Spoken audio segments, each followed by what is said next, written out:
काम चालू केलं होतं। आज मी ते जाऊन बघितलेलं आहे। अतिशय समाधानकारक काम चाललेलं आहे। खूप चांगल्या पद्धतीने रेस्टोरेशन झालेलं आहे।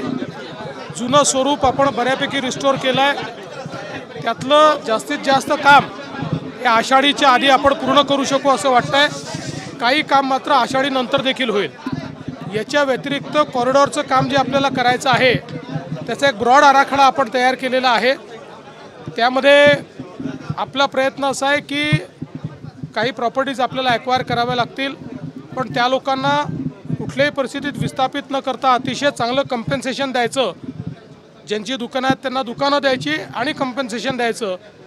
लोकांनाही अतिशय चांगलं कम्पेन्सेशन द्यायचं। मी असं म्हणेन की आत्तापर्यंत कुठल्याही प्रोजेक्टमध्ये मिळालं नाही असं कम्पेन्सेशन या ठिकाणी आम्ही देणार आहोत आणि लोकांना विश्वासात घेऊन हे करणार आहोत। त्या संदर्भात जिल्हा प्रशासनाने एक चांगला आराखडा तयार केलेला आहे। मी त्यांना गो अहेड दिलेला आहे। मी त्यांना सांगितलं आहे की आता आणि जे काही त्या भागातले लोक आहेत आराखड्यावर चर्चा करा, त्यांना समजावून सांगा आराखडा काय आहे, त्यांना समजावून सांगा आपण काय देणार आहोत। मिशनचं काम जे आहे ते सुरू करू। त्यामुळे कुठेही लपालपी न करता लोकांना विश्वासात घेऊन हे काम लवकर सुरू करायचं। आम्हाला पुढच्या 3 महिन्यात आम्हाला ॲक्विजिशनचं काम सुरू करायचं।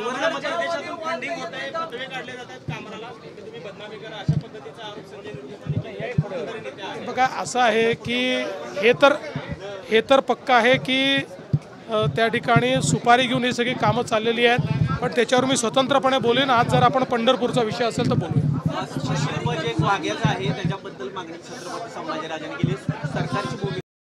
बघा पहिली गोष्ट अशी आहे की या संदर्भात सगळ्यांची चर्चा करावी लागेल, कारण शेवटी त्याच्याकरता पैसे होळकरांनी दिलेले आहेत आपल्याला कल्पना आहे। त्यामुळे मोठ्या प्रमाणात समाजाचा रोष देखील आहे की असं कसं तुम्ही डायरेक्ट काढून टाकणार। इतके वर्ष झाले आहेत त्या ठिकाणी जे काही तो वाघ्याचा पुतळा समाधी जे काय म्हणाल ते आहे। त्यामुळे याच्यात सगळ्यांची चर्चा करून वाद न करता मार्ग निघू शकतो। प्रत्येक गोष्टीत वाद केलाच पाहिजे असं आहे का? त्यामुळे काही वाद करण्याचं कारण नाही। सगळ्यांनी बसून मार्ग काढावा। उगाच 2 समाज एकमेकासमोर उभे झालेले दिसतात, इकडे धनगर समाज वेगळा इकडे मराठा समाज वेगळा, असं काही नाही। सगळे समाज एकमेकासोबतचे समाज आहेत। त्यामुळे या बाबतीत वाद करणं हे अतिशय अयोग्य आहे। बसून मार्ग काढला पाहिजे। त्याच्यावर बोललो मी मगाशी, बोललो मी त्याच्यावर रोज बोलणार।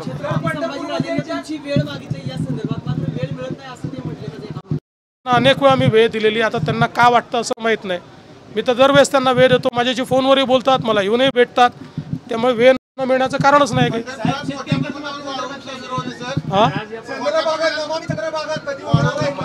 नमामी चंद्रभागेचं काम ऑलरेडी सुरू झालेलं आहे।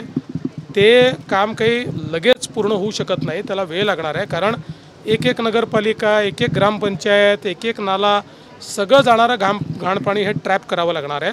पण काम आपण सुरू केलं आहे।